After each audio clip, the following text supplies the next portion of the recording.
အဲ့ဒီတူတဲ့တော့အသက်ရှင်ကျန်ရစ်သူဂျက်ဟာလူသက်သမားအဖြစ်ချက်ချင်းဆွဆွဲခံခဲ့ရတယ်သူဆေးရုံမှာနိုးလာတဲ့အခါအခင်းဖြစ်နေရမှာတင်အဖမ်းခံခဲ့ရတယ်ဂျက်တာကိုနားမလည်နိုင်ခဲ့ဘူးစာတင်ခန်းထဲမှာလူတိုင်းကိုတက်ဖြတ်နေတဲ့အနီရောင်ဝတ်စုံနဲ့လူတယောက်ကိုသူရှင်းရှင်းလင်းလင်းမှတ်မိနေတယ်ဒါဆိုဘာလို့သူ့ကိုမှအပြစ်တင်နေရတာလဲရှင်းနေတယောက်ပဲသူ့ကိုယုံကြည်ခဲ့တယ်အဲ့ဒီရှင်းနေကဂျက်ကိုကယ်တင်ဖို့နောက်ဆုံးအချိန်စူးစမ်းကြည့်မယ်လို့ပြောခဲ့တယ်ရုံထုံးမဲနဲ့ရောက်လာတော့တရားရုံးတစ်ခုလုံးဒေါသတွေဝမ်းနည်းမှုတွေနဲ့ပြည့်နှက်နေတဲ့တေဆုံးသူတွေရဲ့မိဘတွေကဂျက်ကိုလက်ညှိုးထိုးအပြစ်တင်ကြတယ်တပ်ပုံတွေတက်တေထွက်ဆိုချက်တွေအားလုံးကသူ့ကိုလူသက်သမားဖြစ်အောင်လုပ်ကြံထားကြတယ်ဂျက်ဟာချက်ချင်းပဲတေတံအမိန့်ချမှတ်ခံခဲ့ရတယ်ဝမ်းနည်းပူဆွေးနေတဲ့မိဘတွေဟာသူတို့ရဲ့ဒေါသကိုမထိန်နိုင်ကြတော့ဘူးသူတို့ရှေ့ကိုပြေးထွက်လာပြီးသူ့ကိုဝိုင်းရိုက်ကြတယ်ဂျက်ရဲ့ငယ်သူငယ်ချင်းအဲလေးရဲ့အဖေတောင်မှတုံရင်နေတဲ့လက်သီးတွေနဲ့သူ့ကိုထိုးနှက်ခဲ့တယ်အဲ့ဒီလိုရုံရင်းဆန်ခတ်ဖြစ်နေတော့ဂျက်ရဲ့ဖုန်းကကျမ်းပြင်ပေါ်ကျသွားတယ်ဗီဒီယိုတစ်ခုစတင်ပွင့်လာတယ်အဲ့ဒီဗီဒီယိုထဲမှာဂျက်ကရှေ့နေကိုဝန်ခံနေပုံပေါ်ပြီးသူပဲလူတိုင်းကိုတက်ခဲ့တာလို့ပြောနေတယ်သူကမိန်းကလေးတွေရဲ့ခနာကိုယ်သဘောကျပြီးအဲလစ်ကသူ့ရဲ့အကြိုက်ဆုံးပြစ်မဲ့လို့ပြောနေတယ်သူကလူသက်လက်နက်ကိုဝတ်ထားတယ်လို့တောင်ပြောခဲ့ပြီးသူ့ကိုလူငင်းချမ်းသာခွင့်ပေးမှာပဲဗျ။ဟောပြမယ်လို့ဆိုတဲ့လူတိုင်းထိတ်လန့်သွားကြတယ်။ဂျက်ရဲ့နှလုံးသားတောင်ပြိုလဲသွားခဲ့တယ်။အခုမှပဲဘာလို့လူတိုင်းကသူ့ကိုလူသက်သမားလို့ယုံကြည်နေကြတာလဲဆိုတာသူနားလည်သွားတော့တယ်။အဲလေးရဲ့အဖေကသူ့ကိုအရန်ကိုစိတ်ပြက်ဝမ်းနေတဲ့အကြည့်နဲ့စိုက်ကြည့်နေတယ်။ဂျက်ကတုံရင်နေတဲ့အတန်နဲ့အဲ့ဒီဗီဒီယိုကအတူဖြစ်ရမယ်လို့ရှင်းပြဖို့စူးစမ်းခဲ့တယ်ရှင်းနေကရုတ်တရက်ချက်ပြီး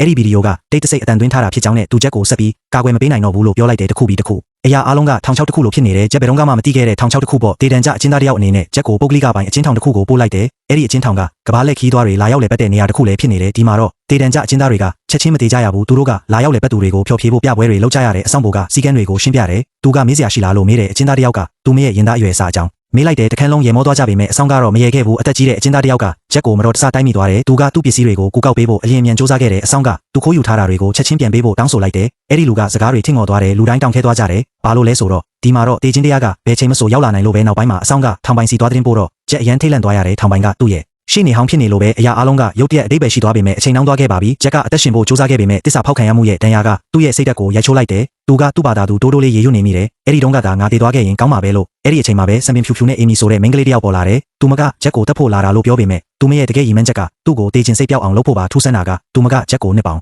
အများစွာတည်နေခဲ့တယ်လို့မျိုးပြောနေတာပဲသူတို့ကရင်းနှီးတဲ့သူငယ်ချင်းတွေလိုမျိုးပေါ့ဂျက်ပါမှမမေးနိုင်ခင်မှာတင်စင်မြင့်အထက်မှာကျဲလောင်နဲ့ပောက်ကွဲတန်ကြီးထွက်ပေါ်လာတယ်တန်ကြိုးတွေပြတ်တောက်သွားတယ်မျက်နှာချက်ကနေကြီးမားတဲ့တန်လုံးကြီးတစ်လုံးကျလာတယ်အရာအလုံးဖြူဖွေးသွားတော့တယ်ကဲပြောပါဦးဂျက်ကိုတကယ်ပဲဘယ်သူကထောင်ချောက်ဆင်နေတာလို့ထင်ပါတယ်